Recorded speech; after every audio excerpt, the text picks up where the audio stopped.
ces violences et la définition des responsabilités de chacun.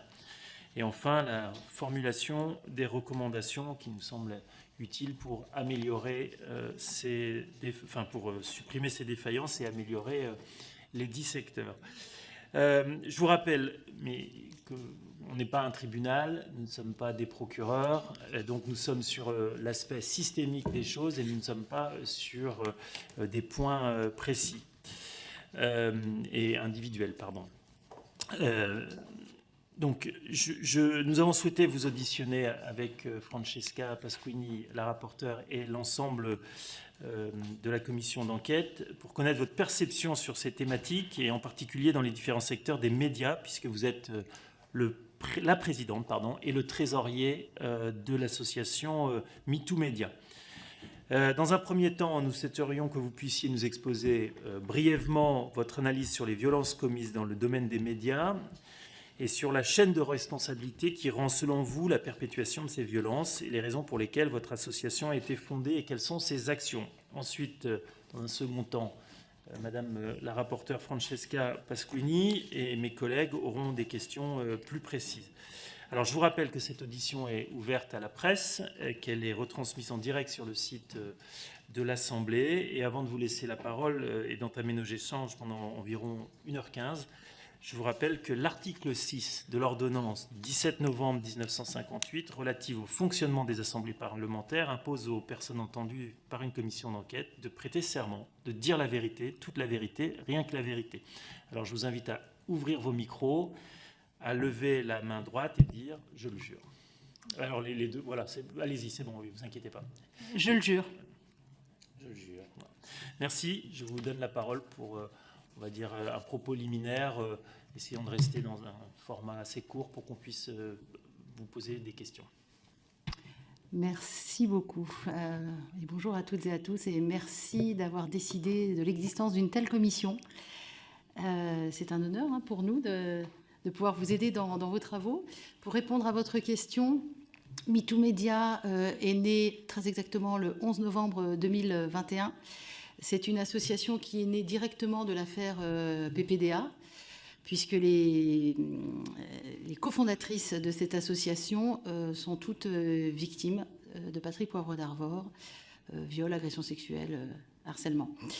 On a monté cette association-là parce qu'il se trouve que dans la toute première enquête préliminaire, dans le cadre de l'affaire PPDA, nous étions quasiment toutes journalistes, ce qui n'est pas le reflet de l'intégralité des victimes de Patrick Poivre d'Arvor, bien sûr, et que, si vous vous souvenez bien, en 2021, en France, le MeToo était encore assez récent et surtout ne signifiait pas grand-chose pour le grand public et encore moins pour nos confrères et consoeurs journalistes. Et donc, on a décidé que si nous, journalistes, on n'y arrivait pas, si nous, on n'apportait pas notre contribution, qui allait y arriver. Donc on avait les réseaux, on avait ce qu'il fallait, et c'est pour ça qu'on a fait cette fameuse une de Libération qui est sortie le 9 novembre 2021, dont je faisais partie, mais pas que, j'étais avec des sœurs de plainte. Et on se doutait à ce moment-là que beaucoup de victimes allaient nous contacter, et c'est exactement ce qui est arrivé. Des victimes dans le cadre de l'affaire PPDA, mais pas que, loin de là. Et on avait déjà réfléchi au statut de l'association à ce moment-là. Et donc MeTooMédia est une association qui a 3 axes majeurs, si je devais les résumer. Et le premier, évidemment, c'est la victime. Une association qui s'est montée autour de la victime. On est là pour les accueillir, les écouter, leur demander où elles en sont, leur demander de quoi elles ont besoin, ne rien imposer. Beaucoup de victimes arrivent, soit elles ont déjà porté plainte, soit elles n'ont pas porté plainte. Si elles n'ont pas porté plainte, nous, on les rassure, on les équipe, on leur présente des avocats, on leur paye les avocats grâce à une subvention. En partie, oui, en partie, pas tout. Mais après, on négocie du mécénat de compétences ou du pro bono. Grâce à une subvention qu'on a obtenue du ministère de l'égalité hommes-femmes. On les accompagne jusqu'au bout de la chaîne judiciaire. On commence toujours par là. Et puis après, quand éventuellement il y a possibilité de médiatisation, qu'elle le désire, qu'elle le souhaite et que c'est possible, ça veut dire qu'il faut forcément que le mis en cause malheureusement soit connu ou qu'elle soit connue, on peut accompagner sur cet épisode-là aussi mais on commence toujours par la justice, et ça, c'est vraiment important. Et au sein de l'association, au sein de cette commission, on a des rendez-vous mensuels. À Paris, on a des visios aussi mensuels de soutien à la victime et des fils sur Signal qui sont en perpétuel en mouvement. Tu veux parler de la formation, Florent, ou ouais. On a aussi développé... Il faut juste couper le micro pour que l'autre se rallume. Voilà, allez-y, vous pouvez y aller. On a aussi développé une formation à l'intention des étudiants et étudiantes et des écoles de journalisme, reconnues par la profession ou pas, par les aussi à destination des rédactions et des personnels, tout confondu, des personnels de ces écoles et des médias, de toutes les entreprises des médias. Cette formation est aujourd'hui sur pied. On l'a notamment montée grâce, c'était un des axes de la subvention du ministère de l'Égalité Femmes-Hommes. Donc, on a réalisé cette action. Désormais, on va déployer cette formation là où des écoles ou des médias le demandent. Il y a peut-être on peut faire un rapide tour du nombre d'adhérents, si ça vous intéresse. On est à peu près à 200, un tout petit peu moins à ce jour, donc ce qui fait qu'on a beaucoup grossi en 2 ans. 14% d'hommes seulement parmi nous. Ce qui est déjà pas mal pour une association de lutte contre les violences sexuelles et sexistes. On tient à ce qu'il y ait des hommes d'ailleurs, ma présence l'atteste, mais 14% d'hommes, on pourrait mieux faire. En tout cas, c'est pas paritaire, vous voyez bien, dans ce sens, étonnamment. Parmi ces adhérents, eh bien, on se rend compte aujourd'hui qu'il y a pas mal d'entrées d'alliés, donc des personnes qui ne sont pas victimes. Au départ, il y avait beaucoup de victimes. Et désormais, on a la moitié, à peu près la moitié. Un peu moins de la moitié sont des victimes directes de personnalités ou d'anonymes, enfin d'agresseurs anonymes ou de personnalités du monde des médias ou de la culture, au sens large. Alors, je me permets de reprendre, effectivement, c'est important ce que tu dis. Initialement, MeToo Média s'est monté sur le monde des médias, au sens restrictif du terme, c'est-à-dire TV, radio, presse écrite, web. Et puis est arrivée Charlotte Arnoult, la victime de Depardieu, qu'on appelait notre belle exception la première année. Et en fait, on a appris qu'au sens juridique du terme, un média, c'était aussi le cinéma, le théâtre, la chorale, le stand-up, enfin tous ces métiers de la culture.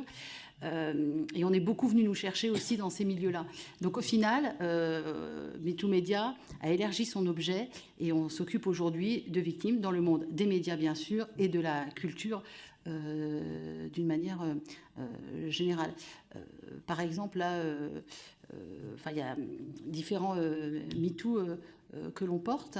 Il y a un MeToo photo qu'on a lancé sur les réseaux sociaux qui va sortir dans 2 jours dans un média. Il y a... On travaille sur des MeToo musique classique. Des fois, on dénonce des systèmes aussi, pas seulement des gens connus. Il faut aussi dénoncer tout le système, et vous en parliez, Monsieur le Président, qui a permis tout cela. Et puis juste, je vais revenir sur le 3e axe de l'assaut, parce qu'on a parlé des victimes, on a parlé de la formation qu'on donne maintenant dans des grandes entreprises d'audiovisuel ou dans des grandes écoles de journalisme, et des moins grandes. Le 3e axe, c'est l'action pour essayer d'améliorer notre loi française. Et MeToo Média fait partie avec la Fondation des femmes de cette opération que vous avez pu voir dans le journal Le Monde la semaine dernière, avec 100 personnes de différents MeToo, toutes mises ensemble, parce que nous, on croit que tous les MeToo doivent se rassembler, et pas que. Et on a demandé cette loi intégrale dont on aura peut-être l'occasion de reparler. Et pour rebondir sur ce que tu dis, Florent, on a un credo à la sauce, et qu'il faut passer de MeToo à WeToo. MeToo, c'est moi aussi je suis victime, je libère ma parole, je parle, je porte plainte, je témoigne, j'aide les autres victimes. WeToo, c'est vous peut-être ici, vous n'êtes pas victime, mais statistiquement, c'est obligatoire, vous connaissez une victime. Vous ne le savez peut-être pas, mais vous connaissez autour de vous, de manière proche, une victime de viol, d'agression sexuelle ou de harcèlement. Et s'il n'y a que les victimes qui traitent ce fait de société, qui n'est pas un fait divers, on n'y arrivera pas. En revanche, si on embarque toute la société, les hommes, les femmes, les victimes, les pas victimes, là, on a peut-être une chance d'arriver à faire changer les mentalités. Voilà, essayer de résumer MeToo Média en quelques minutes. Madame la rapporteure. Merci, Monsieur le Président. Merci beaucoup pour votre présence ce soir. Je vais vous poser des questions en 2 temps, parce que j'en ai plusieurs. Est-ce que vous pouvez nous faire vous nous avez dit vous avez 200 adhérents. Est-ce que vous pouvez nous donner une idée du nombre de témoignages que vous recevez, du type de personnes qui sont concernées par ces témoignages et également du type de violence qu'elles peuvent subir? Est-ce que vous pouvez également nous parler, s'il y en a, si c'est le cas, des spécificités des violences sexistes et sexuelles au sein des médias, si selon vous il y a aussi une spécificité par rapport notamment au théâtre et au cinéma, et également nous dire quelles sont, votre création est récente, mais on voit quand même qu'il y a des affaires qui sortent tous les jours.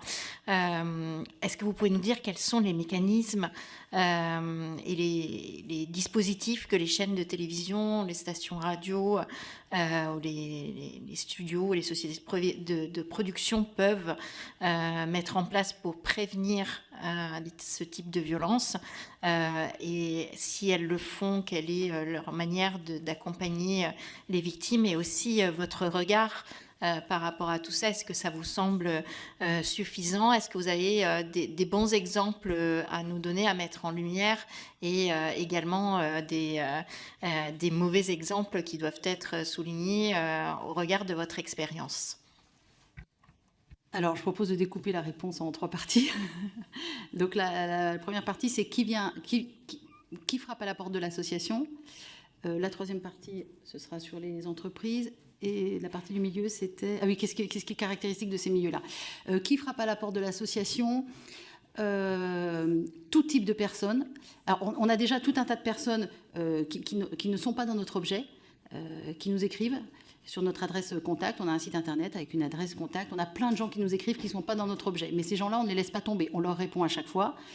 Quand je dis on, c'est la commission victime. On leur répond à chaque fois. On les réoriente au bon endroit.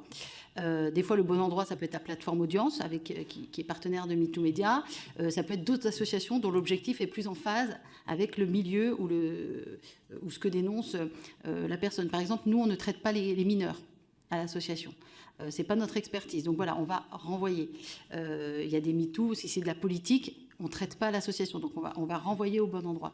Ça, c'est déjà un premier travail. Après, pour ce qui nous concerne, eh bien, on se retrouve avec des victimes qui sont soit très avancées dans leur procédure, qui ont même des fois déjà eu des jugements, qui sont en train de se porter partie civile, qui se sont même déjà portées partie civile.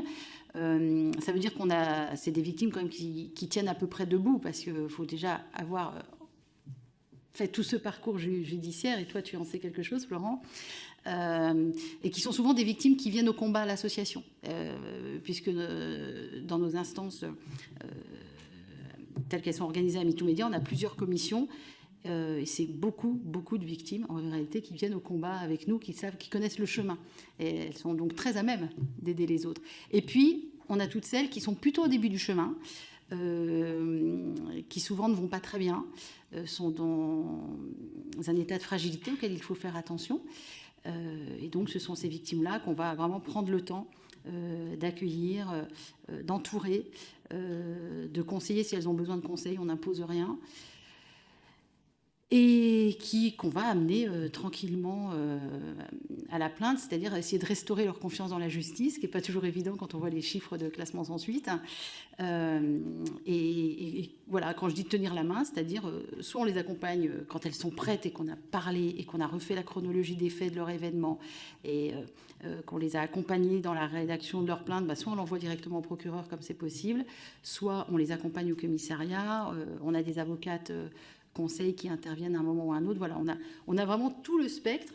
Et puis pour les milieux, mais c'est vraiment tous les milieux de la culture. Et ce qu'on voudrait, nous, et des médias, bien sûr, culture et médias. Et ce qu'on voudrait, nous, c'est que ça ruisselle. C'est-à-dire que c'est difficile à le dire, mais il faut le dire. C'est bien plus facile de s'occuper d'une victime dont le prédateur est connu ou identifié, parce que ça parle, ça parle, quoi. Ça parle aux journalistes aussi, notamment. Ça parle aux instances où on porte plainte. Quand on est avec d'autres personnes, on a du mal à faire ruisseler ça. Des personnes qui ne sont pas connues, qui ne sont pas pas forcément un acteur, pas forcément un animateur télé, pas forcément un musicien connu.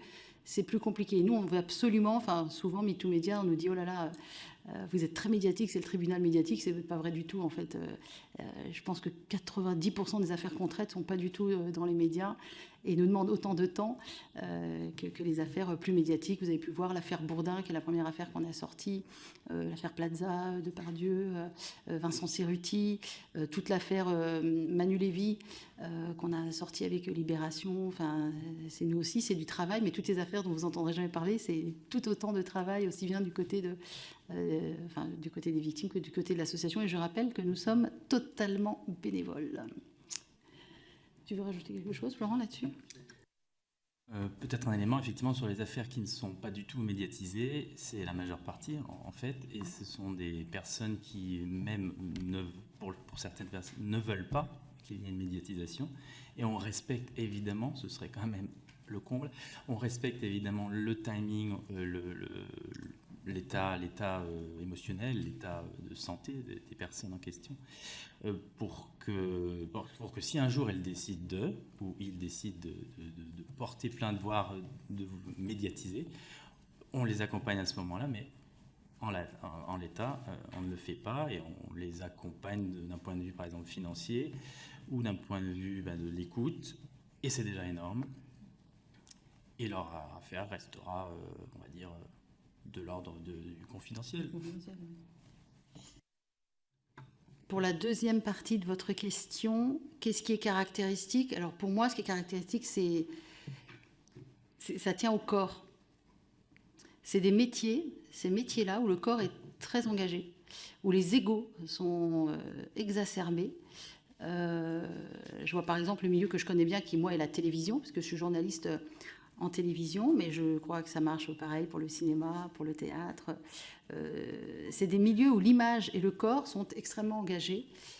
Et moi, c'est les milieux que je connais, donc je ne peux pas comparer avec d'autres milieux, mais on est, voilà, il y a si je reprends juste l'affaire PPDA ou l'affaire Depardieu, on est avec des hommes en puissance, des hommes à qui on a tout passé très rapidement, parce que ces hommes-là ont du pouvoir, parce que ces hommes-là ont de l'argent. Et l'impunité, elle démarre très très tôt dans ces affaires-là. Très très tôt. Vraiment. C'est ce qu'on a pu vraiment voir dans typiquement ces deux grandes affaires, PPDA et Depardieu, qu'on connaît bien à l'association. Et donc ces personnes-là perdent très très tôt le sens des réalités, comme personne autour n'ose leur dire quoi que ce soit parce que les projets sont montés sur eux, les audiences. PPDA, c'était comme 10 millions de téléspectateurs quand il a quitté l'antenne en 2008. Et voilà, il y a quelque chose de l'ordre de la prise du pouvoir. Vous l'avez sans doute déjà entendu ici, mais on sait que les violences sexistes et sexuelles, avant de parler de sexe, ça parle de pouvoir. Ça parle de la prise de domination, enfin, d'un corps sur un autre. Moi, quand j'ai été agressée par PPDA dans son bureau, je l'ai vraiment senti, ça, ce corps qui prend possession du mien. Alors, pas de mon cerveau en l'occurrence, pas de mon esprit, parce que je n'étais pas du tout sous emprise, mais en tout cas, cette possession du corps.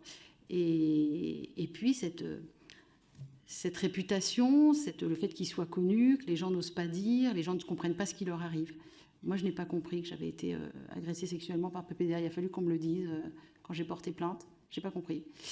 Et donc, voilà, il y a ce rapport au corps, ce rapport à l'argent, ce rapport au pouvoir. Enfin, je ne sais pas si c'était le genre de réponse que vous attendiez, mais c'est ce qui me vient spontanément. Et puis, ces égos complètement exacerbés. Si vous voulez perdre un peu de temps, vous pouvez regarder l'émission que j'ai faite avec PPDA, celle où je l'ai rencontré. Je travaillais sur une chaîne qui s'appelle KTO, où j'ai reçu pendant 15 ans plus de 600 personnalités, et donc PPDA. Et quand vous regardez cette émission, vous tapez KTO, VIP, PPDA d'Ancourt.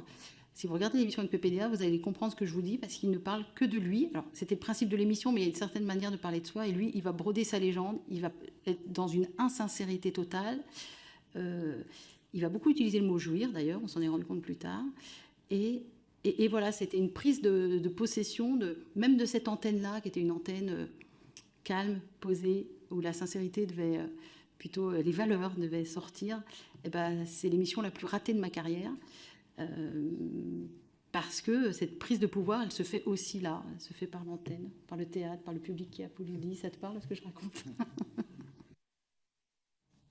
J'aimerais ajouter dans les spécificités peut-être le côté influence des médias et influence dans le milieu de la culture, l'influence qu'on peut avoir et qu'on peut penser avoir en étant acteur, nous-mêmes, journalistes, et donc une forme de... allez, c'est un métier prestige, avec des guillemets. Quand on est en école de journalisme, comme j'ai été, on nous dit beaucoup que c'est un métier qui est quelque part un métier de privilégié. On ne peut pas y accéder très facilement. C'est dur. Les études, pour les études supérieures, en tout cas avec concours, sont très très challengeantes. Donc cette pression-là, on la ressent très tôt dans les études et après, on se retrouve face à une réalité qui est beaucoup moins rose. Alors c'est peut-être moins vrai à la télé encore que, mais la précarité. Voilà. Ce qui moi m'est arrivé, c'est essentiellement dû à la précarité. Au fond, quand on démarre dans ce métier, on est la plupart du temps pigiste, donc à la tâche, travailler à la mission. Il est inévitable que des personnes, disons, cherchant à mettre sous leur coupe d'autres personnes, ces personnes-là, elles vont trouver très très facilement les jeunes qui arrivent, femmes ou hommes. Bon, moi je suis un homme, j'avais 22 ans, et cette personne qui m'a violé a profité totalement de cette situation où j'étais en fragilité financière, fragilité d'un point de vue j'avais pas de contrat, je travaillais à la tâche, et même de fragilité sur le point géographique. On nous dit qu'il faut bouger pas mal, il faut faire beaucoup de contrats à droite à gauche pour entrer dans le milieu, et donc de fait on n'a pas de partout la possibilité de se loger facilement ou alors de se loger à moindre prix. Donc on est de fait en situation d'être potentiellement plus que d'autres sous emprise, vulnérable. Et c'est ce qui arrive à moi, mais à plein d'autres. Mon cas ici n'importe peu, je viens pas pour ça. Et c'est important de comprendre que la plupart des jeunes qui démarrent dans le journalisme aujourd'hui sont en situation de précarité. Et la preuve en est que c'est de pire en pire, selon un bouquin. Je recherche l'auteur, mais je pourrais peut-être vous le dire plus tard. Pour l'instant, il ne me vient pas. Qui calcule que, grosso modo, les jeunes restent 7 ans dans le métier. 7 ans, ok, pas bien plus. En moyenne, évidemment, il y en a qui restent plus longtemps et qui font carrière. Mais aujourd'hui, la durée, c'est 7 ans, ce qui signifie que beaucoup vont donc quitter le métier assez rapidement. Et donc, on a des fournées de nouvelles promotions qui sortent chaque année, mais pour des postes assez peu nombreux au final. Ça fait aussi partie du système, quelque part. Si bien que, et c'est la majorité des cas, les hommes agresseurs ont un vivier, je peux le dire ainsi, de jeunes femmes ou de jeunes hommes, en alternance, en CDD, en pige, en stage, en ce qu'on veut, et des prédateurs vont faire leur marché. On a entendu récemment, et c'est dans la presse, son nom est sorti, donc on peut en parler, Lionel Sanchez, qui a un cas extrêmement particulier à Radio France, qui a pu sévir pendant des années, y compris en ayant, on se demande comment, des vidéos sur son ordinateur, c'est aussi de la pédocriminalité. Enfin, il a enfin été licencié, mais il a fallu combien d'années avant que ce soit le cas. Donc tout ça n'est pas spécifique aux médias, mais on va dire que dans les médias, il y a des circonstances qui vont aggraver, accélérer peut-être même les choses. Madame, oui. Non, juste rajouter, on a donné une formation sur un tournage d'une grosse série télé. Et on avait donc les 130 personnes du tournage, mais tout, on avait les acteurs, les techniciens, la prod, on avait tout le monde. Et les intermittents ont levé la main en disant « protégez-nous ». Parce que nous, quand on dénonce une agression sexuelle, par exemple sur un tournage, c'est nous qu'on vire. Et c'est toujours ça. On va toujours virer le problème. Et on ne va pas virer l'agresseur. Parce que l'agresseur, ça peut être un acteur connu dont on a besoin. Un producteur, on ne va quand même pas virer le producteur. Non. Et les intermittents du spectacle que nous, on rencontre dans le cadre de MeToo Média aussi. Et donc, c'est pareil que pour les pigistes. C'est la vulnérabilité financière et professionnelle. Ce n'est pas eux qu'on va reprendre. Et on les alerte sur ce statut de lanceur d'alerte. Mais au final, on s'est retrouvé avec des référents sur ce tournage, donc des référents VSS qui n'avaient eu qu'une journée de formation et qui sont venus nous voir en disant « On ne voulait pas nous reformer MeToo Média parce qu'on a appris des tonnes de choses aujourd'hui et on n'est pas armés, qu'on a notre formation pour les référents VSS, on n'est pas assez formés et résultat, on se retrouve avec des cas de conscience, on ne sait pas quoi faire, on ne sait pas comment accompagner et c'était des référents VSS, donc c'est quand même un problème. Et puis ce statut de lanceur d'alerte, il faudra peut-être que vous réfléchissiez dessus parce que d'abord, il est mal connu et ils ne savent pas comment l'utiliser. Ils ne savent pas à quel point ils sont protégés. Et on peut avoir aussi beaucoup d'idées reçues dessus, mais c'est sans doute quelque chose à revoir pour que ça serve vraiment. Moi, j'ai voulu être lanceuse d'alerte dans un média où j'ai travaillé, et mon avocat me l'a déconseillé, il m'a dit ça va se retourner contre vous.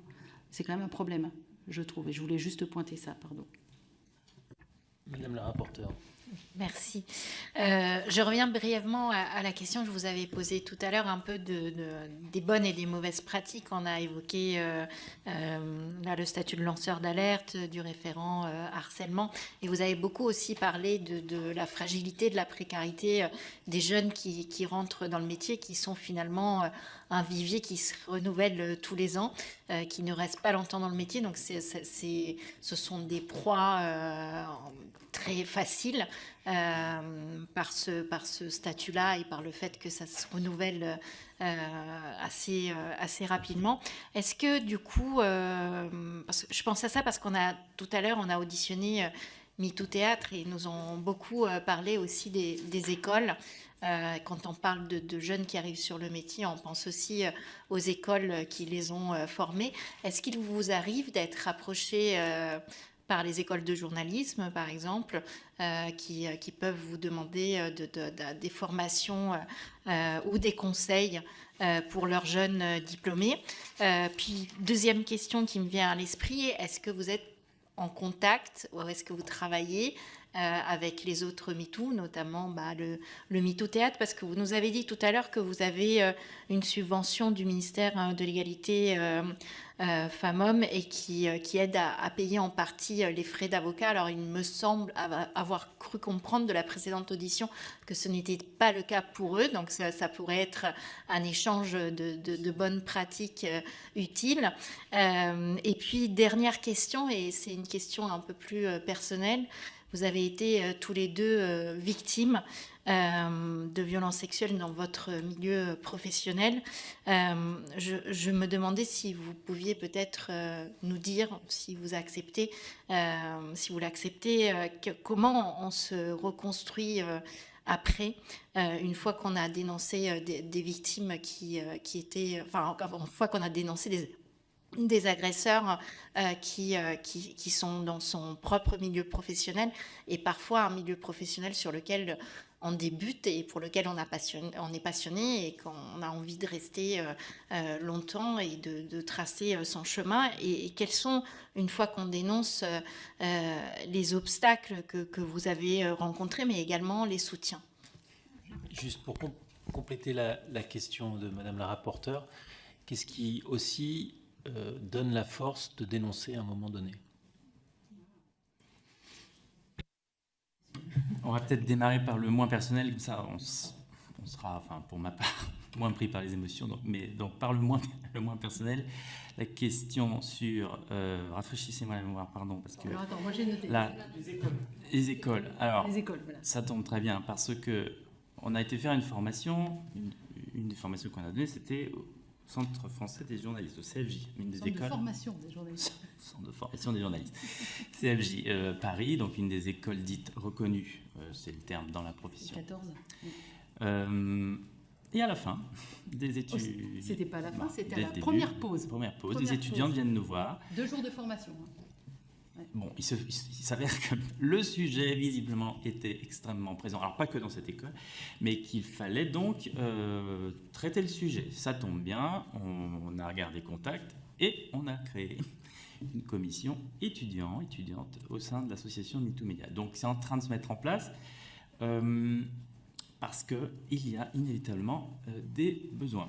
Oui, il y a des choses qui ne sont pas réglées dans les écoles de journalisme, mais à ce propos, il serait peut-être bon de réfléchir à désigner au sein de toutes les écoles, d'ailleurs, pas seulement de journalisme, les écoles de théâtre, les écoles, dans tout ce qui nous concerne là, des élèves, je dis bien, référents sur ces questions de VSS, afin de collecter, de remonter des infos, des alertes, plus facilement que ce que peuvent faire des salariés ou l'équipe enseignante. En tout cas, il faudrait des référents étudiants. Aujourd'hui, ce n'est pas le cas, tout reste à construire dans les écoles.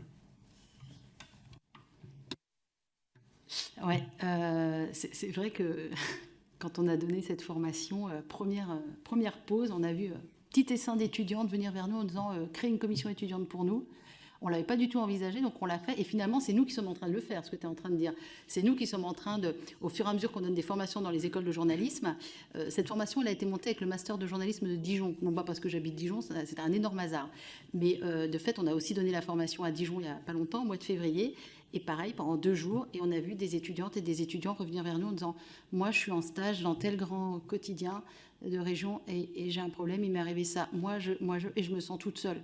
Et je me sens tout seul. » Donc, on est en train de faire le boulot qui n'est pas fait. On s'est mis ça sur le dos en plus de tout un tas d'autres choses.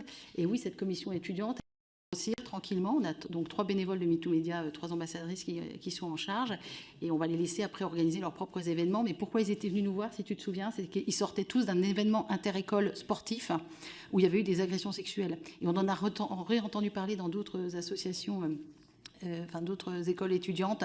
Il y a clairement eu un problème sur cet événement et puis aussi des problèmes au sein des écoles parce que nous, il n'y a pas que les élèves qui nous en parlent, il y a aussi ceux qui sont à la direction de ces écoles. Donc il faut clairement faire quelque chose. MeTooMédia, nous on se déploie comme on peut, mais avec nos moyens aussi. Et je rappelle qu'on est bénévole, donc on fait un peu ce qu'on peut. Et pour revenir, j'enchaîne directement. La subvention qu'on a eue, on l'a eue du temps d'Isabelle Rome. Donc à l'époque, on s'occupait que des médias. On a eu une subvention de 75 000 € et on a eu 5 000 € de la Fondation des femmes. Et cette subvention servait donc à payer une partie...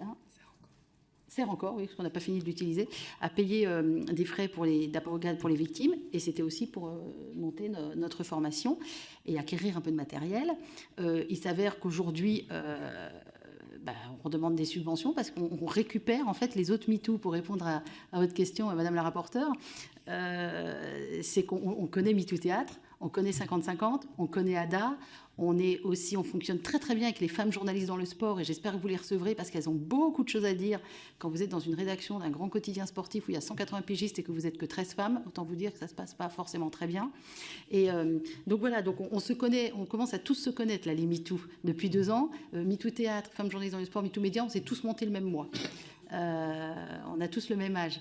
Et ces associations sont venues nous voir en disant « Prenez nos victimes » parce que nous, on est montés sur l'égalité femmes-hommes et on n'est pas montés sur la victime, contrairement à MeTooMédia. Donc nous, on dit « Bah oui, venez ». Et donc, on se retrouve... si vous regardiez nos fils Signal, il y a tout un tas de groupes qui correspondent à tous les MeToo. Et aujourd'hui...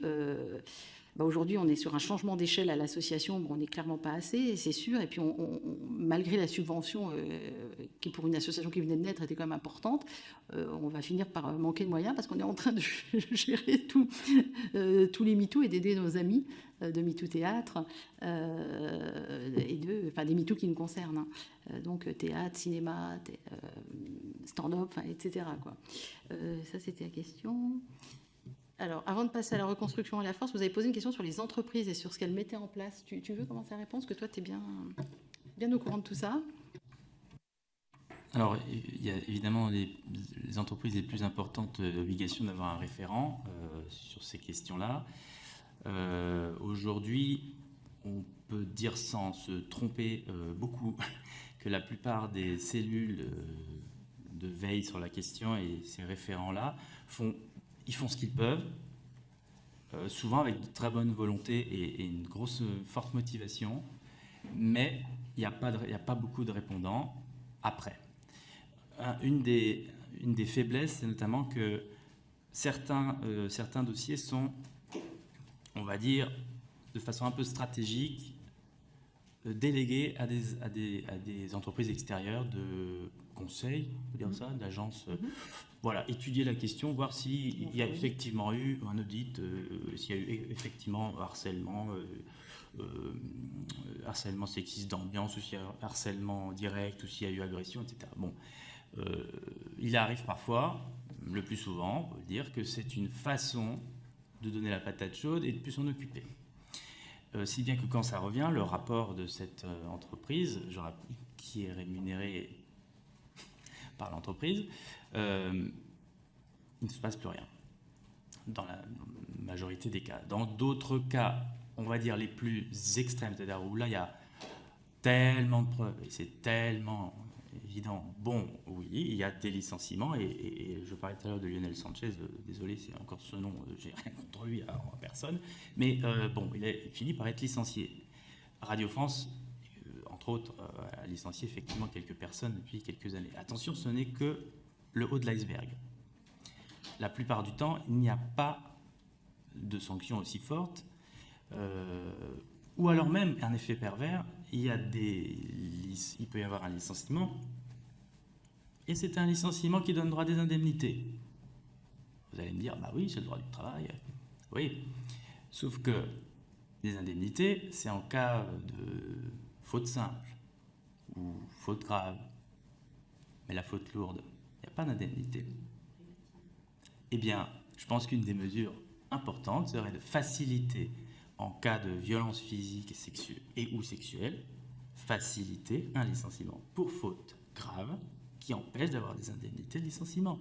Quand un salarié passe 15 ans dans une boîte, mettons, il est agresseur, et qu'à la fin, il est licencié et que la victime voit qu'il récupère 200 000 euros, pardon, la victime, et on a encore un cas récemment, elle est offusquée. Ah ben, alors il est écarté et puis il a 200 000 euros. Bon, alors, on pourrait se dire à l'inverse, la plupart des agresseurs restent. Bon, c'est pas mieux. Alors, c'est même pire, ils restent dedans. Bon, ils peuvent être promus, enfin, ou déplacés, ou on va dire dans des placards, enfin, bref.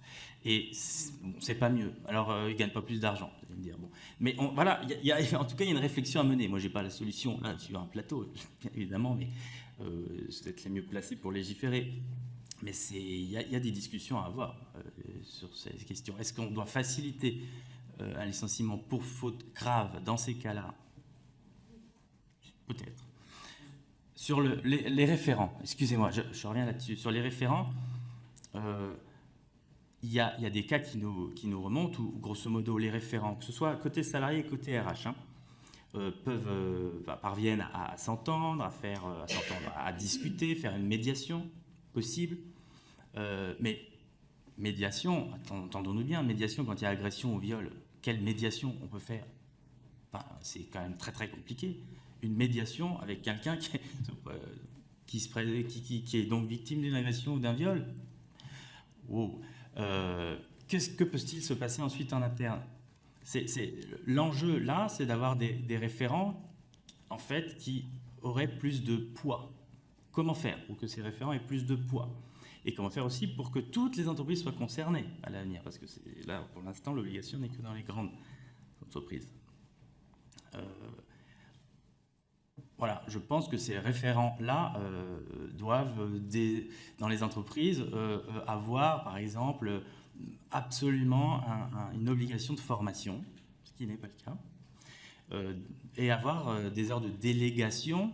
Là, on parle en tant que syndiqué, ou des heures de délégation, syndicalistes, des heures de délégation quand ils sont élus, souvent c'est des élus au Conseil social et économique, CSE, ou CHSCT, là où ça existe, c'est encore CHSCT. Aujourd'hui, la loi ne prévoit pas un nombre d'heures de formation ou un nombre d'heures de délégation pour ces questions-là, pour les référents. Très rapidement, parce que j'ai des questions des collègues sur les deux questions sur la reconstruction et avant la reconstruction, peut-être ce qui donne la force de dénoncer dans l'ordre que vous voulez, sachant que peut-être les deux se font en même temps. Bon, pour la reconstruction, je vais laisser parler Florent. Il sera plus pertinent que moi. Rapidement, moi, l'affaire PPDA, j'en ai parlé pendant 10 ans à tout le monde. Personne m'a dit d'aller porter plainte à cette époque-là, ça se faisait pas trop. Personne n'a remis en cause ma parole. Comment on se reconstruit? C'était très très propre à chaque victime. C'est pour ça que je préfère que Florent vous réponde. Qu'est-ce qui donne de la force? C'est le collectif. Ça, pour le coup, c'est dire je te crois. C'est très important. Et pourquoi on croit les victimes? Pour deux raisons très simples. La première, c'est qu'une victime a tout à perdre, absolument tout à perdre. Et si vous venez discuter avec les victimes qui sont à MeTooMédia, beaucoup d'entre elles n'ont pas été crues par leur famille, par leur petite amie. Beaucoup d'entre elles ont perdu leur job. Je pense là tout de suite, immédiatement, je pense à Florence Porcel ou à Charlotte Arnoult, qui sont emblématiques, mais pas que. Charlotte, quand elle a dénoncé Gérard Depardieu pour 2 viols digitaux non prescrits, elle avait 22 ans. Elle était danseuse, elle avait une carrière d'actrice qui s'ouvrait à elle, ça a été fini. Parce qu'en face, j'avais Gérard Depardieu. Florence Porcel, elle était, et j'espère que vous les entendrez toutes les deux ici, elle était spécialisée dans la vulgarisation scientifique liée au spatial. Tout ce qui est spatial, conquête de Mars. Elle a fait de l'antenne sur France Inter, elle était dans pas mal d'émissions, elle avait une chaîne YouTube qui marchait vraiment très très fort. Et ça s'est arrêté d'un seul coup, parce que le poids de la honte, c'est elle qui l'a porté. Donc les victimes, elles ont tout à perdre. Leur boulot, parfois leur famille, on en a plusieurs quand même, qui ont été éjectées de la famille, voilà. Le petit ami, le mari, et puis elles perdent leur dignité aussi. Donc une victime, elle n'a aucun intérêt à porter plainte. Et pourquoi il faut croire les victimes? Parce que la seule enquête qu'on a sur le mensonge des victimes est une enquête américaine qui date un petit peu et qui dit qu'il n'y a que 2% des victimes qui mentent. C'est évidemment beaucoup trop, mais c'est quand même que 2%. Donc on peut quand même partir du principe que la victime, elle dit juste quand même. Et puis pour la reconstruction, écoute Florent, tu es un exemple admirable de quelqu'un qui a réussi à se reconstruire. Tout le monde ne se reconstruit pas, hein. On a des suicides. Hein. Dans l'affaire PPDA, on a des suicides notamment, mais pas que. Donc tout le monde n'arrive pas à se construire. Et toi, comment t'as fait alors? En tout cas, il n'y a pas de recette. Il n'y a pas de recette, je pense que c'est chacun, évidemment, son cheminement. Moi, je peux dire d'abord que les faits ont eu lieu. Je faisais de la radio. J'étais en sortant d'école spécialisée en radio. J'ai complètement arrêté la radio du jour au lendemain. Ça a été douloureux de se dire que j'avais été formé pour la radio et que je n'en ai pas fait depuis. Néanmoins, j'ai rebondi, c'est-à-dire que j'ai fait de la presse écrite, je fais de la photo. Aujourd'hui, je suis plus photographe que rédacteur. Et puis on rebondit dans d'autres choses. Je fais aussi de la formation. Je suis formateur dans des écoles de journalisme. J'ai pas de difficultés, on va dire, moi, mais d'autres ne s'en sortent pas, j'allais dire, et quittent le métier complètement. Moi, je ne l'ai pas quitté. J'ai eu 10 ans d'amnésie, c'est ce qui m'a sauvé, en vérité. C'est-à-dire, j'ai bien compris que le monde de la radio, c'était pas pour moi, mais à ce moment-là, je n'ai pas saisi pourquoi, puisque j'étais dans l'amnésie dès le moment des faits, donc c'est-à-dire un blocage du cerveau. Il faut vraiment le comprendre, c'est désormais documenté par la science, je n'invente rien. Et c'est remonté 10 ans après, c'est remonté en fait à l'automne 2017, quand le mytho américain éclate et que moi je suis déjà en psychothérapie depuis les attentats de novembre 2015. Le choc a été important pour bon nombre de Parisiens, moi avec, et je vais en psychothérapie sans savoir pourquoi.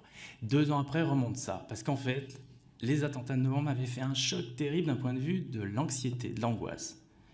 J'ai compris d'où il venait, cette anxiété, cette angoisse. Il ne venait pas des attentats, il venait de ce viol subi. Donc. Et donc il a fallu 2 ans pour que ça remonte. Quand c'est remonté, ça a été une énorme chute de dépression, tentative de suicide. Je me suis raté, bien heureusement.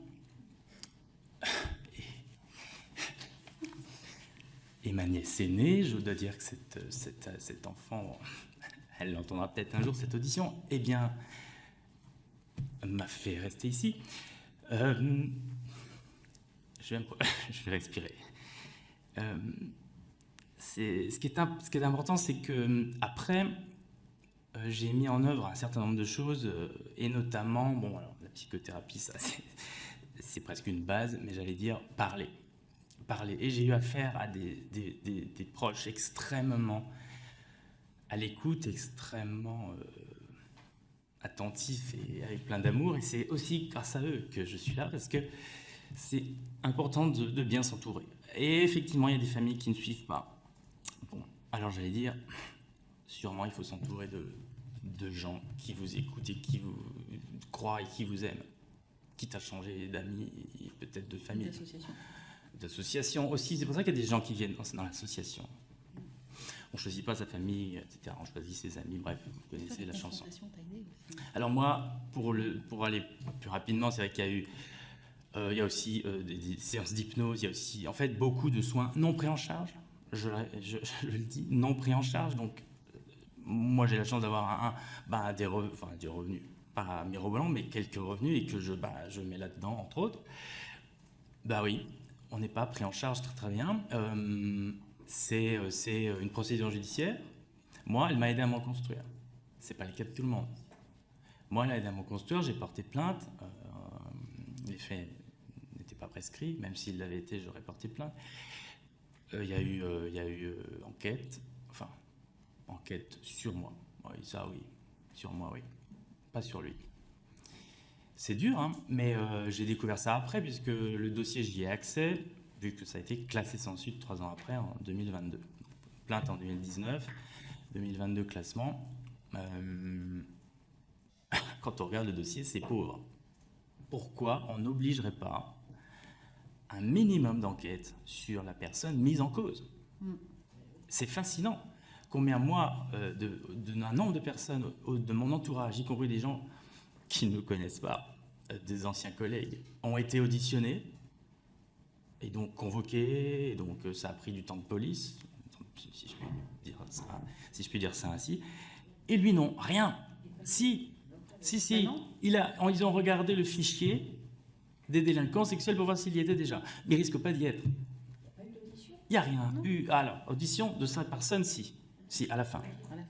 Il y a eu une audition à la fin, mais il n'y a pas eu d'enquête, d'audition de ses proches, de son entourage familial, professionnel, rien. C'est insupportable. Pour une victime, c'est insupportable. Alors moi, je ne m'attendais à rien, pour être franc. Je voulais être pris en compte, considéré, je l'ai été. Les policiers ont été admirables. J'ai eu affaire à des gens extrêmement bien formés. Ce n'est pas le cas de tout le monde non plus, mais voilà. Et on suit son cours. Et j'ai, moi, dans mon cas, absolument voulu être confronté à lui. Attention, c'est difficile et je ne le conseille pas à grand monde. Bon, j'ai voulu le faire, je ne le regrette pas et c'est surtout ce qui m'a aussi aidé vraiment à rebondir. Après cette confrontation, j'ai laissé une bonne partie, je pense, de la colère en me disant, bon, maintenant, ok, le dossier, je le clôt pour moi intérieurement, je fais la paix avec moi-même, j'essaie de faire la paix avec ça, et maintenant, ma façon de continuer à me reconstruire, au fond, c'est de militer. Et ça me réussit plutôt, c'est-à-dire que, non mais au sens où je suis bien dans cet exercice-là. Bon. Et lui, aujourd'hui, il fait quoi? Il est là, il est toujours... Il est en poste. Attendez, on peut pas poser, hélas, on n'a pas cette capacité d'être des enquêteurs et de révéler des faits. Ah, je ne révélerai rien, et son nom n'est jamais sorti, il ne sortira Voilà. jamais. Voilà. Oui. Juste, on a des questions et le temps file. Oui. J'ai une première question, Madame Youssoufa. Dans l'ordre d'apparition, c'était Madame Youssoufa, ensuite Madame Melchior et Madame Autain. Et donc Madame Autain qui doit partir. À moins que si votre question, et si ça n'empêche pas les camarades de les... Ok, bon, ok. Oui, vas-y, allez-y, pardon, ma chère collègue. Je suis désolée déjà m'excuser de partir parce que c'est très émouvant ce que vous dites et très important et donc je trouve ça toujours très désagréable de voir des gens qui se lèvent comme si, voilà, c'est juste qu'on a des contraintes et que les horaires de la commission sont très grandes. On aimerait vous écouter longtemps et je voudrais juste enfoncer le clou au démarrage de cette commission sur un point que vous avez évoqué tout à l'heure qui me paraît fondamental, c'est la précarité dans laquelle se trouvent beaucoup dans les métiers qu'on a cités. Alors, vous avez bien dit que dans ce qui vous était arrivé, votre situation professionnelle, le fait que vous étiez économiquement pas sécure dans votre statut, mais c'est un élément très important dans le rapport de domination. Disons que ça rajoute beaucoup. Et donc je me demandais, puisqu'on est une commission qui est circonscrite, parce que vous parlez de choses qui sont liées aux violences, aux viols, aux violences faites aux femmes et aussi aux hommes, mais dans le cadre d'un rapport que vous savez de domination qui s'ancre malgré tout dans l'histoire, qui est celle d'un sexe sur l'autre.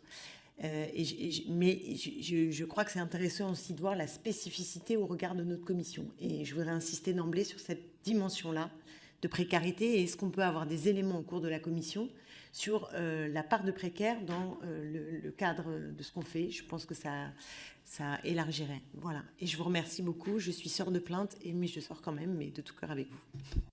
Merci. Madame Youssoufa pour une question. Madame Melchior, je regarde ma petite liste. Madame Antoine ensuite. Et je crois que j'aurais fait... Et monsieur donc, Salmon, Émeric Salmon pour conclure en dernière question. Donc dans l'ordre, Madame Youssoufa.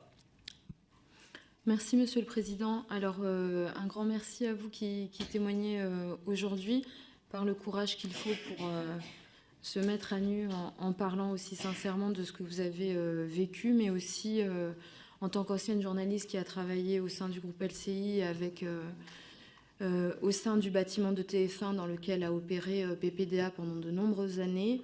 Je prends ici la parole en tant que députée qui a connu certaines des victimes de PPDA, qui a été témoin du silence au sein de la rédaction, de la complicité de la direction, et du fait que certains aujourd'hui qui semblent découvrir le sujet ont été à l'époque parfaitement au courant puisque c'était de notoriété publique. Loin de nous l'idée à l'époque d'imaginer que ça allait jusqu'au viol, néanmoins nous savions tous qu'une femme ne devait jamais se retrouver seule avec PPDA. J'ai commencé à travailler, j'avais 19 ans dans cette rédaction. Et effectivement, ce que vous décrivez est extrêmement important. D'abord la précarité, l'extrême jeunesse d'un secteur où il y a beaucoup d'appelés et très peu d'élus. Donc comme dans le reste du secteur artistique, un sentiment de devoir tout accepter pour garder sa place. Et je pense que c'est très important. Il me semble que la commission de la carte pourrait donner, de la carte de presse, pourrait donner la proportion de pigistes. Mais aussi, pour illustrer la précarité, le salaire moyen des journalistes, qui est souvent, pour les détenteurs de la carte, sous le niveau du SMIC mensuel. Donc, le prestige du métier, en fait, ne protège pas de la précarité. Dans ce cadre, vous demandez peut-être de parler du reportage, puisque vous avez parlé du nomadisme, qui est très important précisément chez Radio France, et France 3, quand il fallait circuler dans les rédactions dans toute la France, qui fait qu'on était isolés. Mais le reportage est en fait des circonstances très particulières, puisqu'on sort de la rédaction, on est dans une équipe, on est dans un rapport hiérarchique qui est très fort. Donc comment est-ce que vous imaginez les solutions pour le reportage ? Et comment est-ce que vous imaginez le travail dans les rédactions compte tenu de la notion de non-assistance à personne en danger, qui est quand même quelque part quelque chose qui est puni par la loi, mais comment est-ce que, sur ce mouvement de plusieurs années maintenant, vous voyez ou vous ne voyez pas un changement au sein des rédactions? Je vous remercie encore. Merci. Graziella Melchior. On répond pas? Ouais, si, mais on fait un paquet, parce que ça permet d'écourter un peu c'est moi qui le fais temps. partie du paquet. Non, tu n'es pas un paquet, Graziella. Merci. Merci beaucoup pour vos témoignages et qui sont très, très émouvants. Et je pense qu'on peut tous vous remercier pour ce courage de nous parler de votre histoire et aussi de vos actions. Donc, dans laquelle je trouve ce que vous racontez, en fait, il y a des similitudes. Et dans ce que vous faites, il y a des similitudes avec ce qu'on a trouvé, en fait, dans le MeToo des armées, que je suis parallèlement. Et on s'aperçoit que ce sont deux milieux différents, mais finalement, on retrouve des mêmes façons d'agir et de façons de de cacher. Voilà. Donc ça, c'est intéressant. Et moi, je voudrais avoir et j'espère ne pas vous choquer en faisant cette demande, mais c'est vrai que vous, en tant qu'association, comme beaucoup de tous les MeToo, en fait, on s'adresse aux victimes, qu'on accompagne le mieux qu'on peut, et grâce à votre engagement, des victimes peuvent s'en sortir, et c'est très bien. Et en face, en fait, on a des auteurs ou des présumés ou des mises en cause, et donc et souvent récurrents, qui ont des actions récurrentes. Et finalement, qu'est-ce qu'on peut faire pour qu'eux changent aussi? Est-ce qu'il faut des associations qui s'intéressent aussi à eux? Est-ce que d'un point de vue suivi disciplinaire, disciplinaire, vous en avez un peu parlé, monsieur, ou judiciaire, enfin, qu'est-ce qu'on peut faire pour ne pas les laisser non plus, parce que souvent on dit que les auteurs sont des personnes, des hommes souvent, qui ont été eux-mêmes abusés pendant leur enfance et qui reproduisent des schémas. Alors je ne sais pas si c'est votre avis, mais en tout cas c'est intéressant aussi d'avoir ce prisme-là. Je vous remercie. Oui, ensuite, Madame Antoine et Monsieur Salmon. Oui, merci, Monsieur le Président. En tout cas, moi, je voudrais vraiment vous remercier pour vos témoignages. J'étais très touchée par ce que vous nous aviez indiqué, c'est que l'association, elle s'était construite sur la victime, sur les victimes, et ça, pour moi, c'est fondamental. Vous avez eu des propos très forts. Vous avez dit que ce qui donne de la force, c'est le collectif. Collectif, donc avec les victimes, mais pas que, puisqu'il y a 50%, il n'y a que 50% des victimes, dirais-je, qui adhèrent. Vous avez aussi ce lien avec les autres MeToo, et ce qui me semble fondamental aussi pour être une véritable force d'action. Et avec vous, cette particularité de formation. Formation, d'accompagnement des victimes, prise en charge des frais de procédure, accompagnement aussi des victimes tout au long de leur procédure. Et on sait ô combien c'est difficile. L'avocate que j'ai été pendant 30 ans et qui s'est occupée de victimes connaît bien cette situation. Ce que je voudrais savoir, c'est est-ce que, alors que vous existez depuis 2 ans à peu près, est-ce que vous sentez l'impact de votre collectif? Est-ce que vous sentez qu'il y a une certaine inversion des situations qui peut exister?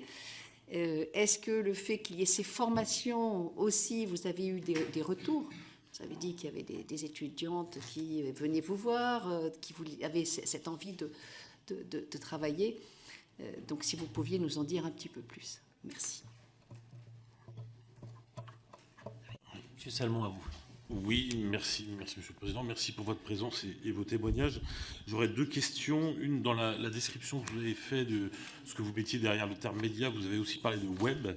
Et j'aimerais que vous nous disiez un peu plus. Est-ce que vous traitez tout ce qui a trait aux réseaux sociaux ou pas? Parce que j'imagine que dans ce domaine-là, il doit y avoir énormément de plaintes de sujets. Donc j'aimerais savoir si vous traitez et ce qu'il en est.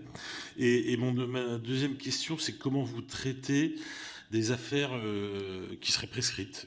Est-ce que vous avez des sollicitations, des gens qui viendraient vous voir avec des affaires prescrites légalement, et comment vous traitez, comment vous aidez les victimes dans ce genre de cas? Je vous remercie.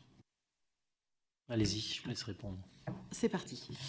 Donc pour répondre à Madame Youssoufa, TF1, moi j'y suis allée une seule fois dans ma vie, c'était le soir de mon agression. Je ne comprends toujours pas comment je n'ai pas été protégée, sachant qu'il est dans le droit du travail qu'une entreprise doit protéger ses salariés, ses visiteurs, ses stagiaires, ses sous-traitants. Et moi, je n'ai pas été protégée, et je ne suis pas la seule, loin de là, parce que le fameux coup du plateau, PPDA l'a fait à beaucoup de gens, et je continue à me demander pourquoi il n'y a pas d'enquête interne à TF1. Il y a encore plein de gens qui y travaillent, qui étaient déjà là du temps de Patrick Poivre d'Arvor. J'ai entendu moi aussi que beaucoup de gens savaient, alors on nous a souvent dit, on ne pensait pas qu'ils violaient, mais beaucoup de gens savaient, puisque tous les soirs il y avait une nouvelle femme en plateau. Ils auraient quand même pu se poser des questions, et surtout la direction a été alertée, puisque Muriel Réus avait alerté Patrick Lelay à l'époque. Voilà, donc on ne peut pas dire que la direction ne savait pas, et puis, il y a cette question des reportages. Effectivement, moi, j'ai fait 10 ans à France 3. et on part en reportage avec une équipe réduite. On est complètement satellisé hors de la station, puisque c'est le principe du reportage. Bon, il m'est rien arrivé, mais effectivement, il me serait arrivé quelque chose. Je ne sais pas, en fait. C'est une vraie bonne question. Je ne sais pas comment on fait, parce qu'en fait, souvent, les DRH, ils disent « Ah, mais moi, personne n'est venu me voir. » Mais la DRH, c'est la dernière personne à laquelle je penserais. Parce que pour moi, la DRH est du côté de la direction. On a bien vu, il y a des enquêtes internes qui sont menées dans des grands groupes télévisuels qui sont faits de manière biaisée. Donc moi, enfin, vraiment, la DRH, la dernière personne à laquelle je penserais. Après, il reste les syndicats. Encore faut-il savoir que les syndicats sont formés là-dessus et s'en occupent. Est-ce que les cellules sont assez visibles et les référents assez formés? C'est QFD, tu en as parlé tout à l'heure. Donc c'est une vraie question. Comment on protège les victimes en reportage? Et peut-être qu'il faut que les associations, comme nous, mais il n'y a pas que nous, soient beaucoup plus présentes. Et donc, ce qui signifie forcément des associations qui se professionnalisent, qui embauchent du monde, qui ont plus de moyens. Mais c'est une vraie question. Et ce changement d'échelle qu'on est en train de vivre à MeToo Média, c'est une vraie question. Parce que pour l'instant, on est tous bénévoles. Autant vous dire qu'on est exténués. Enfin, vraiment... on a besoin d'aide, quoi. On a vraiment besoin d'aide. Voilà pour la partie TF1. Tu veux répondre aussi? Sur l'aspect reportage, il y a déjà des petites choses qui ont été modifiées dans des grands groupes, notamment à Radio France. C'est quelque chose sur les pigistes réguliers. Néanmoins, on pourrait réfléchir à un dispositif national un numéro de téléphone qui soit mutualisé sur tout le milieu de la presse, des arts, de la culture. Je ne sais pas, c'est tout à fait possible vu qu'il y a déjà une mutuelle qui s'appelle Audience avec laquelle on bosse. Il y a une cellule d'écoute, ça pourrait être celle-là. Mais un numéro qui pourrait être appelé par n'importe qui à n'importe quelle heure, au fond. Bon, peut-être pas en pleine nuit, je ne sais pas, il faut voir les moyens, mais en pleine nuit ici, ça devrait être possible pour qu'une personne isolée ou qui vient de se faire agresser ou violer dans le cadre d'un reportage ou d'une émission culturelle ou d'un tournage, enfin, ça comprend finalement tout ça. Ça peut être le 3919, oui, c'est pas faux. Ou bien spécifique au secteur, pourquoi pas. Et autre chose, il serait bon d'éviter, voire d'interdire, que les personnes se logent entre elles, enfin que des salariés qui soient ici dans cette région logent de ceux qui viennent de, je sais pas, de Lyon, de Paris d'ailleurs. Et oui, c'est plus cher, mais payer des hôtels, payer des auberges de jeunesse, payer à ceux qui se déplacent, parce que d'être chez quelqu'un gratuitement, ça peut aussi vouloir dire à l'inverse, tu es redevable de quelque chose. Viens donc sur mon canapé ou dans mon livre, je ne fais pas de dessin. Alors pour vous répondre, madame, dites comment on peut changer les choses. La première réponse spontanément qui me vient, c'est plus de femmes. Plus de femmes dans les instances de direction, quoi. Enfin, c'est non pas que les femmes soient parfaites, mais hein, vous avez raison. Non, mais vous avez tellement raison. Vous avez raison. Non, mais nous sommes largement minoritaires dans cette commission. J'étais très heureuse de voir qu'il y avait quand même pas mal d'hommes quand même. Mais franchement, plus de femmes dans les instances. Enfin, on en revient, c'est un problème que vous connaissez par cœur. Hein. On en revient toujours à la même chose.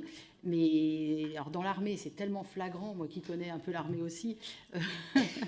mais même dans les instances de pouvoir, où sont les femmes, quoi? Où sont les femmes? Moi, je suis dans le groupe BFM TV, RMC. Où sont les femmes dans les instances de pouvoir? À TF1, où sont les femmes? Il y a quand même Catherine Ney, mais encore faut-il que les femmes soient, comme on dit, alors, déconstruites et bien au courant. En fait, il nous manque aussi de la formation pour les personnes en poste.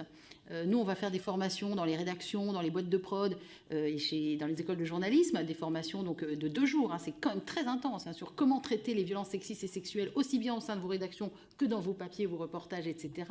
Comment on interviewe un mise en cause, comment on interviewe une victime, quels sont les bons mots à utiliser, comment on évite d'être attaqué en diffamation, etc. Mais c'est aussi les instances dirigeantes.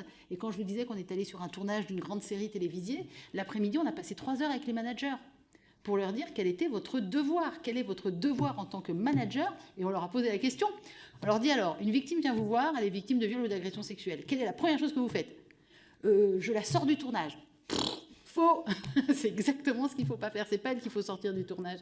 C'est l'agresseur. On prend des mesures conservatoires. Et ils ne sont même pas au courant, en fait. Ils ne sont pas formés. Donc voilà, c'est plus de femmes. Tu voulais réagir par rapport à ça? Mais au-delà de la formation, c'est de la sensibilisation, puisque même formé, parfois, il faut appliquer ensuite sur ce qu'on a appris. Donc, sensibiliser au fait que, non, c'est pas la victime qu'on va écarter. Non. D'ailleurs, récemment, dans une production au cinéma, on a bien vu que c'est le réalisateur qui a dû rester chez lui. Oui. Tiens donc, des choses changent. Mais c'est ça qu'il faut systématiser. C'est la production qui a obligé le réalisateur à rester chez lui. Pour réaliser le montage, ce qui n'était pas... Oui, montage à distance. Ouais. Ouais. Madame Antoine nous a demandé quel était l'impact de notre collectif. Énorme. Non, mais forcément, l'impact, nous, on le voit sur les victimes qui sont à l'association. Je ne sais pas si on est efficace, mais on est fécond. Ça, c'est certain. On voit des personnes, mais à commencer... Vous avez devant vous le premier adhérent de MeTooMédia. Florent postulait déjà que l'association n'était pas encore montée, donc il a fallu donner un petit coup d'accélérateur. Florent, je l'ai vu se reconstruire au fur et à mesure. C'est assez admirable, parce qu'il a pu compter sur nous, parce que quand ça ne va pas, on est là. Lui, aujourd'hui, c'est lui qui est là pour les autres. Mais on en a vu plein des victimes au sein de MeTooMédia se reconstruire, se remettre debout. Vous allez voir un très très beau papier, je vous le disais, qui va sortir dans 2 jours pour un MeToo Photo. Vous verrez que la victime, vous sauriez dans quel état on l'a récupérée au mois d'octobre, et la guerrière que c'est devenu aujourd'hui, parce que voilà, elle a trouvé de la rassurance, elle a trouvé du soutien, de l'aide concrète, de l'aide extrêmement concrète. Nous, on croit qu'aux actes. Les paroles et les longs discours, on les laisse aux autres. On s'inscrit dans l'action. Et oui, donc l'impact de nos collectifs, pas que MeTooMédia, mais nous, on est monté autour de la victime. Donc oui, l'impact est énorme. Et puis alors maintenant, on a appris ça, comme on fait quand même pas mal de médias. Visiblement, quand MeTooMédia se met dans une affaire, ça peut éventuellement faire accélérer des dossiers, donc on est très content. On est très content de ça. Et puis vous parlez d'inversion des situations, peut-être parce qu'aujourd'hui, les victimes osent plus parler. Comme elles nous voient tous libérer nos paroles, l'inversion de la situation, c'est que le silence dont on parlait à TF1, et pas que, ce silence, on est en train de le faire exploser. Et souvent, les victimes nous disent: vous avez fait exploser ma bulle de solitude. Et aujourd'hui, je ne suis plus dans le silence et je libère ma parole et je parle. Donc oui, il y a une inversion de situation, c'est sûr. Je pense qu'il y a un point extrêmement important, que témoigner, parler, ça ne veut pas dire évidemment publiquement, pas forcément tout le temps, partout, mais c'est une porte ouverte, c'est la porte qu'on s'ouvre, c'est la porte qu'on ouvre, nous, en tant que victimes. C'est la première. Souvent, commencer à parler auprès de gens de confiance, ça va ouvrir un champ de reconstruction qui est majeur. Rappelons-nous quand même que le silence est l'allié des agresseurs. Je le dis et je le répète toujours, le silence est l'allié des agresseurs. L'omerta. En parler, juste en parler, et il y a d'autres associations, bien sûr, où on peut en parler entre victimes, etc. C'est un pas énorme que fait la personne qui arrive et qui veut se reconstruire. Et ça, je pense qu'il faut que le législateur peut-être accompagne ce phénomène-là en donnant des moyens sûrement à des associations d'écoute, mais aussi en sanctuarisant pour le coup les moyens du 3919 et autres, qu'il n'y ait pas des situations comme il a été vécu il y a quelques mois au 3919. Il ne faut pas rigoler avec ça. Désormais, ce sujet-là doit être pris à bras-le-corps avec des budgets sanctuarisés. Et vous demandiez, Madame Antoine, quel était l'impact de notre formation. Donc on l'a déjà donné quelques fois. Moi, j'ai qu'une image, c'est que les étudiants, au bout de 2 jours, on les a rincés. On leur a fait refaire des tonnes de reportages, des tonnes d'interviews problématiques, on leur a fait écrire des tonnes d'articles. On les met, le deuxième après-midi, on les met dans un cas réel. On les fait tenir tous les rôles du syndicaliste, le rôle du journaliste, le rôle de la défense de la victime. On leur fait tenir tous les rôles. Ils sont rincés. Et au bout de la 2e journée, ils sont incapables de partir. Ils ne veulent pas nous quitter. Je vois la dernière formation que je fais, c'était à Dijon. On n'arrivait plus à les faire sortir de la salle. Ils sont restés encore 1 heure à discuter. Et surtout les garçons, c'était très impressionnant parce que jamais personne leur avait parlé aussi crûment de la chose. Et c'est vrai qu'on y va cash. On y va cash. En plus, comme c'est la seule formation donnée par des gens qui sont à la fois journalistes et victimes. Alors là, on est des deux côtés de la barrière. Donc on leur parle comme journalistes. Et puis à un moment, on leur raconte ce qui nous est arrivé. Et comme ils sont attachés à nous, on leur raconte toujours la deuxième journée, si on le sent. Comme ils sont attachés à nous, c'est très, très... Et on leur dit, mais vous savez qu'il y a quelqu'un, vous ne pouvez plus rien faire pour nous, et nous, on va bien. Mais dans votre entourage, il y a quelqu'un que vous pouvez aider. Et comme journaliste, un jour, quel que soit votre milieu, à un moment, vous serez confronté à une victime. Il va falloir savoir réagir. Donc la formation, on s'est rendu compte dès le départ qu'elle était hyper impactante, au-delà de la commission étudiante qu'on a créée. Merci. On n'est pas complètement rincé. Et il y a encore une question de... Ouais, et alors, voilà. Sauf que je fais le maître du temps. Hélas, on aura donc la réponse à Monsieur Salmon et une question de Madame Josie Poeto ensuite. Et après, on devra, hélas, conclure.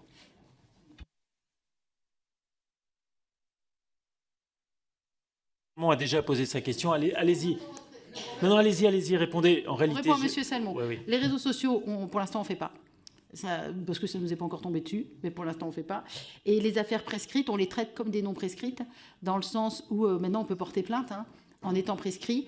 Et souvent, c'est une prescrite qui va porter plainte parce qu'il y a moins de conséquences pour elle et qui va faire émerger la parole de non prescrite. On a plusieurs affaires comme ça, donc c'est très, très important. Les prescrites, elles le comprennent très bien, mais c'est sûr que ce n'est pas elles les paratonnerres, mais elles le comprennent très bien parce qu'elles vont libérer la parole des autres et souvent, elles vont y aller. Donc les affaires prescrites, elles sont très, très importantes. Florent, vas-y.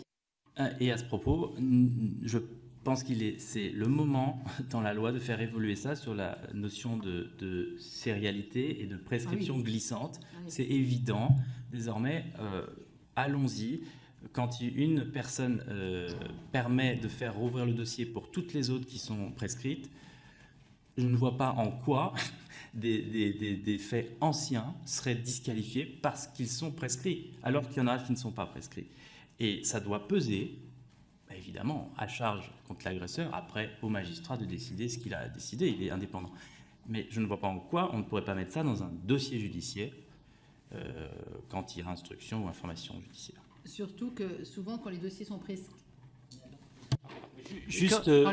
Juste information et confirmation, la prescription glissante, nous l'avons votée, mise en route et pour les cas à caractère sexuel. Donc aujourd'hui, en réalité, quand vous avez quelqu'un qui a son dossier, et c'est important que vous le rappeliez, quand son cas est prescrit, mais s'il y a un cas qui arrive après avec le même auteur présumé, ça ouvre pour la personne sur laquelle le cas est prescrit. On l'a voté dans la loi de programmation de la justice, il me semble. Je sais plus. Voilà.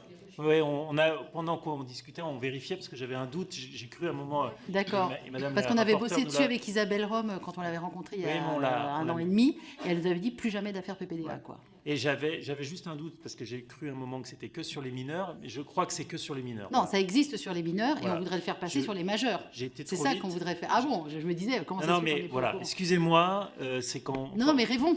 Non, mais c'est tout à fait un sujet sur lequel on peut y réfléchir et ça sera le travail que fera Madame la rapporteure. Surtout que c'est vraiment, ça existe déjà chez les mineurs. Donc le travail, il a déjà été fait. Et dans ce cas-là, l'affaire PPDA, bon, c'est pas rétroactif, mais ne pourrait pas exister quelque part. Donc ça, c'est très très important, la prescription glissante. Ouais, pour l'instant, c'est que sur les. Je viens de voir l'extrait. Mais voilà, c'était une bonne piste. Madame Poeto pour une question et Madame la rapporteure pour conclure avec également encore une question. Oui, merci beaucoup. Alors très très vite, vous avez dit que vous avez été sur les lieux d'un tournage d'une série. Alors vous y avez été parce qu'on vous l'a signalé, parce que qu'est-ce qui vous amène à aller quelque part à un certain moment pour vous rendre compte ou pour discuter? Puis j'ai envie de dire après, est-ce qu'on peut pas, alors je ne sais pas comment, quel outil on peut prendre, mais tout simplement peut-être appeler à du boycott. Je veux dire, les séries du boycott, les séries, les films, enfin, ils ont besoin aussi de personnes qui les voient, qui vont au cinéma, qui regardent la télé, il y a Netflix, enfin, il y a toutes les...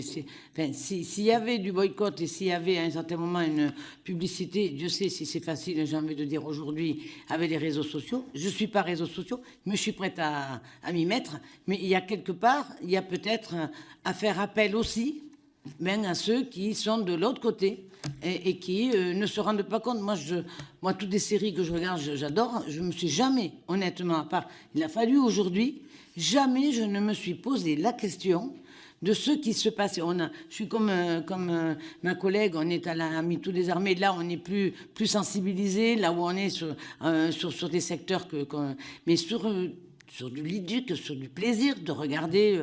Jamais je me suis posé la question de ce qui se passait et de façon même comment les scènes sont... Voilà.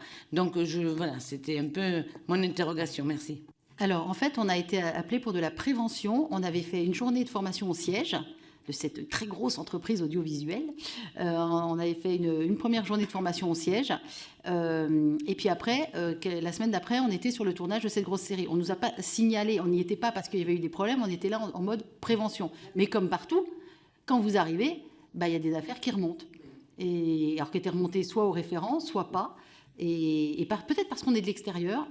En l'occurrence, il y a des gens qui viennent nous voir. Je peux te parler, Emmanuel, il m'est arrivé ça, qu'est-ce que tu en penses, machin. J'en pense que si tu te sens, il faudrait peut-être aller porter plainte. J'en pense qu'on peut t'accompagner. Enfin, voilà. Mais initialement, on était en prévention. Et on va être appelé par cette entreprise parce qu'ils veulent la déployer. Et ils nous avaient entendu parler de la formation dans les médias, en l'occurrence. Mais après, évidemment, quand on regarde nos séries, nos films et tout ça, on ne pense pas aux conditions de tournage. Et aujourd'hui, on découvre tous, effarés, ce qui se passe sur les tournages. Et on sait que Ada et 50-50 sont très, très à l'avant-garde du combat pour qu'il y ait des vrais référents de tournage qui ne soient pas les producteurs du film, tant qu'à faire, ni de la série, enfin pour qu'il y ait des vrais référents de tournage formés, etc. Et on compte sur vous pour pousser, évidemment, là-dessus. On a une dernière question de Madame la rapporteure. Nous, on est libre toute la soirée. Donc, franchement, on peut aller dîner après si vous voulez continuer les débats. Je pense aux fonctionnaires de l'Assemblée qui ont parfois des enfants. Mais oui. Voilà. Et donc, essayons de tenir. Ça fait partie aussi des bonnes pratiques. Bien sûr, vous avez bien raison. C'est le militant de la fin des séances de nuit qui parle. C'est formidable. Alors moi, je vais être très courte et je voulais on peut peut-être terminer par cette question. Vous l'avez dit tout à l'heure que le silence, c'est l'allié des agresseurs. Et là, le fait qu'il y ait des victimes qui dénoncent, selon vous, il y a aussi ce côté de la prescription glissante qui justement existe dans le cas des viols et agressions sexuelles des mineurs, qui permet à des victimes pour lesquelles les faits étaient prescrits dans le temps de pouvoir éventuellement porter plainte et réouvrir le délai de prescription de la victime pour qui c'était prescrit. Donc j'ai cru comprendre que vous étiez des partisans de la prescription glissante aussi pour les majeurs. Moi, à titre personnel, je vais même beaucoup plus loin puisque je porte une proposition de loi sur l'imprescriptibilité des crimes pour les mineurs, des crimes et agressions sexuelles, viols et agressions sexuelles sur les mineurs. Du coup, je voulais avoir votre avis parce que c'est quand même une question importante, celle de la prescription. Vous l'avez dit, la procédure judiciaire vous a aussi permis de vous reconstruire. Vous discutez avec de nombreuses victimes depuis maintenant 3 ans, depuis la création de cette association. Est-ce que c'est un sujet qui revient souvent et est-ce que vous pouvez porter du coup la voix des personnes qui se livrent à vous sur cette question de la prescription? J'ai un exemple à donner, évidemment pas de nom, mais cette personne a eu une amnésie de 40 ans. Okay, de 40 ans. Et à 55 ans, tout remonte violemment au moment où son enfant a le même âge que lui quand il a été agressé et violé. Et aujourd'hui, il se fait face à un mur. D'un point de vue judiciaire, il fait face à un mur. Bon, Je pense qu'on est assez nombreuses dans les associations de lutte contre les violences sexuelles à dire que on pourrait porter le délai de prescription à 50, 60, 70 ans. Si on ne veut pas que ce soit imprescriptible, portons-le à un délai qui fait en sorte que ce soit imprescriptible. 70 ans, par exemple. À la majorité, après la majorité. Et pour faire l'écho de l'association, alors ça, ce sujet, on en parle tout le temps. Bon, la première chose que j'ai dite au major qui gérait l'affaire PPDA, j'ai dit qu'est-ce que j'aimerais ne pas être prescrite pour être beaucoup plus impactante. Alors, il y a certaines, les avocats en général, il y a beaucoup d'avocats qui veulent surtout pas qu'on touche à cette prescription. Ils disent que les victimes en ont besoin, et il paraît qu'il y a des victimes effectivement qui ont besoin que cette prescription existe pour pouvoir se réparer. J'avoue qu'à l'assaut, on n'a pas ce genre de victimes. C'est un sujet qu'on a souvent, et tout le monde rêverait effectivement qu'il y ait une imprescriptibilité, notamment pour les viols. Alors sur les mineurs, ça paraît tellement... nous, ça nous paraît évident, comme vous, j'ai l'impression. Et sur les viols, on aimerait, oui, parce qu'on met du temps à se réveiller. Aujourd'hui, tous les travaux sur la mémoire traumatique, ils sont validés. Il n'y a plus besoin de revenir dessus. Et on sait que la moyenne, c'est 30 ans. Et pour l'instant, le viol, c'est 20 ans. L'agression sexuelle, c'est 6 ans. Moi, j'ai mis 12 ans à me réveiller sur l'agression sexuelle. Mais oui, évidemment, on est vraiment porté de ce côté-là. Et tant pis si on fâche nos avocats avec qui on travaille. Et j'entends bien leurs arguments aussi, mais voilà, nous, on est du côté des victimes. Merci beaucoup. On avait commencé le programme en se disant qu'on allait commencer, non pas tranquillement, parce qu'on savait que ça allait être plein d'émotions, mais on voit que déjà avec ces 3 premières auditions, l'étendue de nos travaux à venir, l'étendue aussi de la réflexion qu'on va devoir avoir pour proposer des solutions concrètes. Et à ce titre, merci déjà pour les témoignages et pour les pistes que vous nous avez données. Je rappelle que si vous souhaitez, vous pouvez nous faire des contributions écrites en plus pour compléter vos propos et pour nous donner un certain nombre de propositions. Merci Madame la rapporteure pour cette première série d'auditions. Donc on va se retrouver rapidement.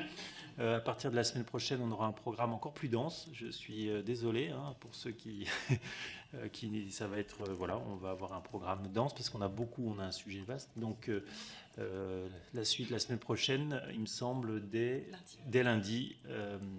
Voilà. Et merci à tous et bonne soirée.